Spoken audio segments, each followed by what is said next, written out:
आपण बघत आहात डीपीए न्यूज मराठी, शोध सत्य बातमीचा। सिन्नर येथील Malegaon MIDC Adima organic chemical कंपनीला भीषण आग, सुदैवाने जीवितहानी टळली। नाशिक जिल्ह्यातील सिन्नर येथील Malegaon MIDC Adima organic chemical कंपनीला शॉर्ट सर्किटमुळे आग लागण्याचा प्राथमिक अंदाज आहे। ही आग एवढी प्रचंड होती की हा परिसर पूर्ण धुराचा झाला व अग्नीचे तांडव सुरू होते।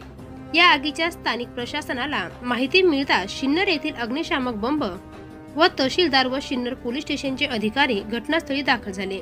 या परिसरात शेकडो कंपन्या असून या ठिकाणी अनेक केमिकल प्लॅन्ट देखील आहेत। त्यासाठी या परिसरातील नागरिकांमध्ये भीतीचे वातावरण निर्माण झाले। आग विझवण्यासाठी नाशिक येथील अग्निशामक दलाच्या गाड्या पाचारण करण्यात आल्या। डीपीए न्यूज साठी प्रतिनिधी विकास पाटील। ताज्या घडामोडी व अपडेट जाणून घेण्यासाठी आताच डीपीए न्यूज चॅनलला सबस्क्राइब करा आणि बेल आयकॉन क्लिक करायला विसरू नका।